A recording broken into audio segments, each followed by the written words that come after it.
Hi, hello, welcome back to the channel. I haven't really been doing as many videos like this lately. I have been preferring the vlog style videos for sure, but I was thinking that just because we are getting close to NaNoWriMo, we're almost at mid-October now, which is preptober. We shouldn't be in the middle of prepping at this point. I just thought it might be nice to go over my own personal preptober checklist with all of you, just in case you're kind of trying to get an idea of how you should prepare and how you can better prepare to have a successful NaNoWriMo. I have a general checklist of how I get these massive word counts, so we're gonna go through that today and hopefully some of it is helpful. Also, apologies in advance. I feel like the lighting might be a little bit funky for this video because the afternoon sun is just directly streaming in my windows. But let's start off with some nice kind of audio visual checklist items that I have when I'm preparing to start a new project for NaNoWriMo. Generally, when I'm starting something new, these are 3 things that I like to have ideally before I start.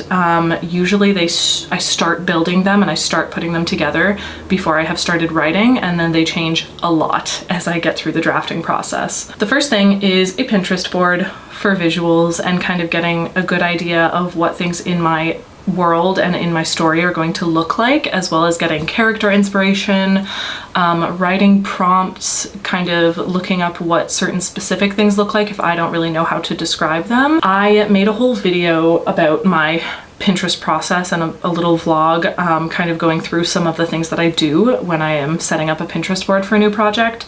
I will leave that linked somewhere so that you can check it out because I go into a lot more depth. But really it's just like having a mood board for whatever creative project you're working on. So you can put whatever you want in there as long as it has to do with the project. I think that is what helps me the most. I also make a playlist, which is another something that I touched on in the Pinterest video. I will make a music playlist for pretty much every single project I'm working on, as well as other projects that are not being worked on currently. And I also will make like general writing playlists, so music that I think is going to be helpful for writing in general, even though it doesn't really like apply to a certain project yet. Music is a huge thing for me. I can't even tell you the amount of scenes that have come to me through listening to music. And it also helps me a lot when I am trying to push through a difficult scene or I'm trying to choreograph a certain scene. Finding a song that just like gets me pumped up, or a song that goes with what the choreography of the scene should probably be, doing that is wildly helpful. Like if I get stuck, I think it depends on the project, but sometimes I'll have a song that's just on repeat because it's helping me like get into the flow state. And I like to have songs ready before I start drafting so that I can kind of fall back on them and use them for certain areas that I'm maybe getting stuck, and kind of just like, it's just another factor really to keep the momentum going for me when it comes to my projects. I feel like when I was working on Blood of Amberum, which was the first story that I ever started posting about on YouTube, at a certain point, there was a time that I wrote like maybe 20,000 words in a week or something, and I was just listening to Welcome to the Black Parade over and over and over again, but it's just what was getting me going. So like that song is now forever in that playlist. And it got to a point where I would start to play that song and it would like, because I had associated it with making progress on the project, it would help me kind of like get back into the flow state and get back into the project. Also, maps. I haven't actually made a map yet for Project Geo. I also started to make maps for Between the Waves and didn't get quite as far as I had hoped, only because Between the Waves has kind of been a bit of a nightmare world building. The world building was almost the most exciting thing for me at first, but then I realized just how much was going to have to go into it. And lately it's been a little stressful. But Project Geo will be getting a map because it's just one world. It's not 9 different realms. Why did I do that to myself? And I am someone who, I do some visual art, so sometimes I will like hand draw my maps. I'll especially hand draw them right from the beginning just so that I can kind of get an idea of where I want things laid out. But then I will use something like Incarnate, has a free version that you can use for developing fantasy maps specifically. And then sometimes I'll just do like a digital drawing. So yeah, the Pinterest board, having a music playlist, and getting a map ready, at least a loose outline of a map so that I know where things, the general direction of things, that's important for me. These are really good like audio visual tools that when I have them and when I've prepared them, it tends to help a lot with the writing process. And I always set up a Nano project on the website. If you're not as familiar with NaNoWriMo, it stands for National Novel Writing Month, and basically the idea is that you sit down and you try to draft a new story of minimum 50,000 words over the course of the month of November.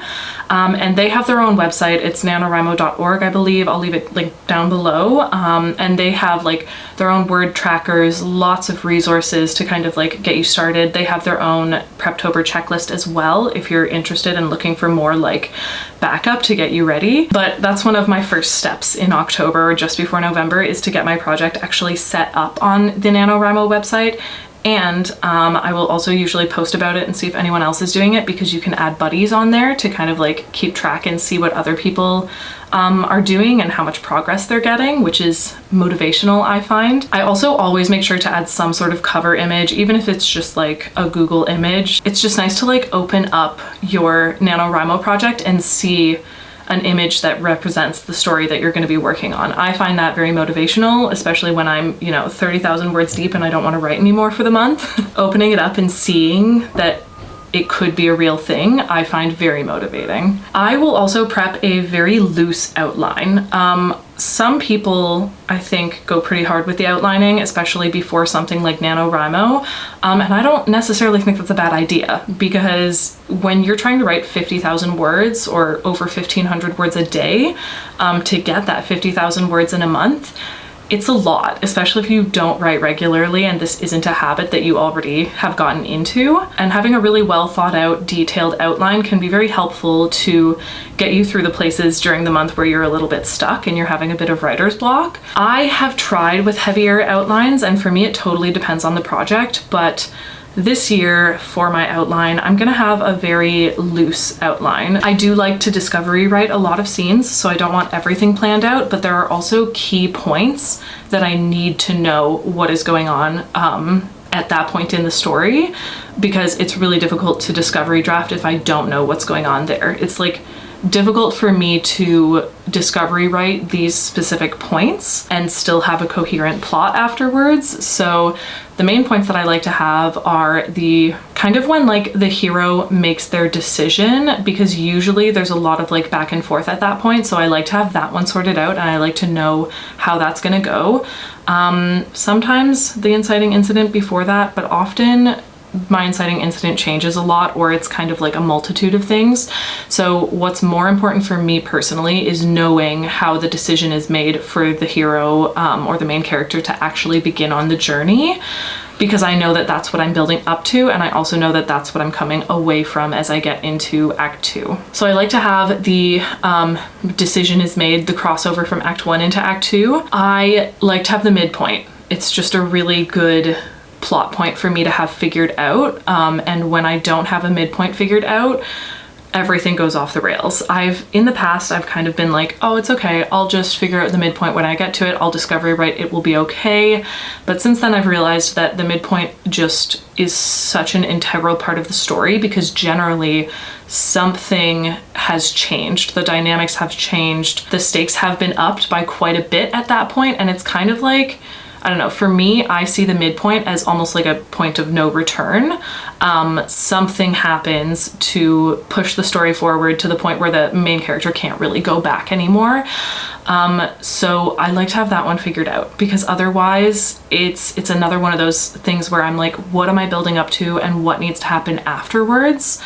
And what is the point of it? I always like to have the Dark Night of the Soul, just because that's like such an integral part of the character's emotional arc, because generally, I mean, it's a big part of the story arc in general, but I feel like it's a massive part of like the character's emotional arc, because that's usually when they're at the lowest of the lows.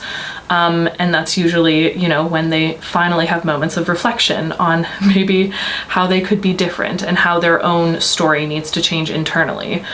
So I like to have a good idea of what the Dark Night of the Soul is going to look like. And then for me, another pivotal moment is actually the moment of like, I don't know what it's called. Actually, I don't know the term for it, but basically after all hope is lost, but before the climax. So the connection of All Hope Is Lost, Dark Night of the Soul, to the actual climax of the story and the peak of the arcs, that section in there, that's kind of like the, you know, like the team comes back to rescue them. Maybe not all hope is lost. They discover a plot twist that is going to help them.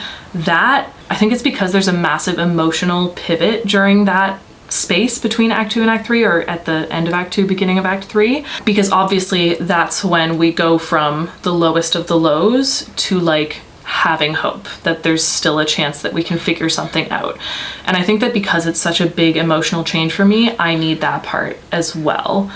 And I don't even really need the climax, because the climax is one of my favorite parts to like discovery draft. So usually that just comes as it will. It takes practice to figure out which plot points are most important for you. But for me personally, I like to have the kind of like decision for the hero to go on to the journey. So the hero's decision at the beginning. I need to have the midpoint. I need to have the Dark Night of the Soul.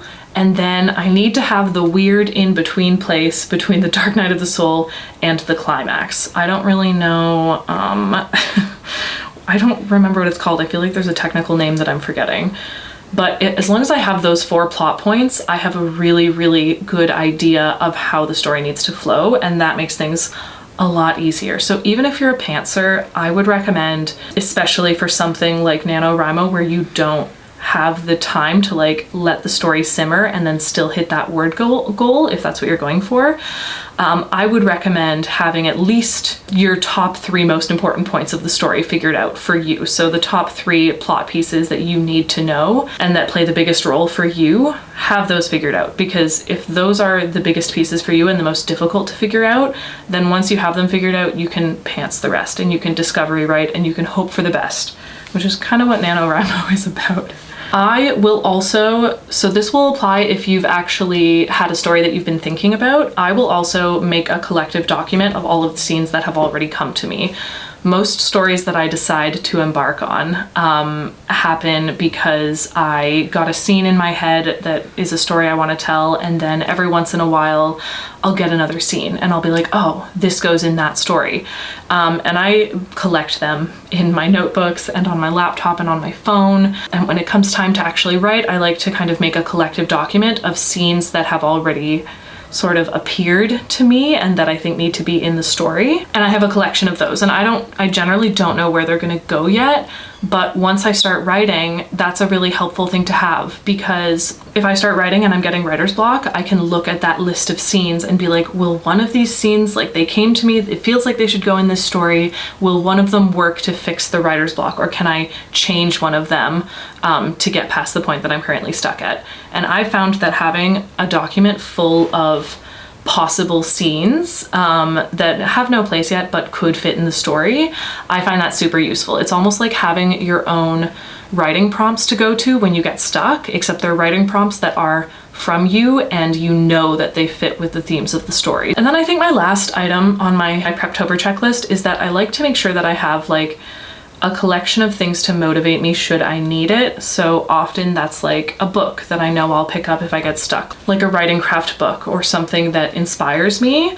I also generally will try and follow more people on social media who are providing NaNoWriMo content and kind of just like try to become more part of the community. Also, I will write down the purpose of the story or the reason I feel like I need to write it, and I'll like put that on the wall, because when you're in the thick of it and you've written thousands and thousands of words and you're just sick and tired of it, having the reason that you started that story in the first place and the reason that you chose that particular story, having it in your writing space or posted, you know, somewhere where you can see it, maybe your phone lock screen, whatever, is super beneficial, because it kind of like reminds you that there's a reason you're doing this and putting yourself through this. And I think that's really important to have for NaNoWriMo. So yeah, I think that's it. That's my kind of like loose checklist of things that I tend to go over and things that I like to have ready before I start trying to write 50,000 words of a brand new book in a month.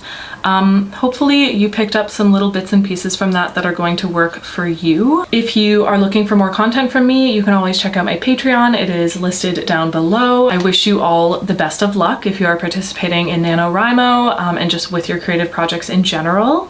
And yeah, thank you all so much for watching this video. Don't forget to smile, and I will see you in the next one. Bye.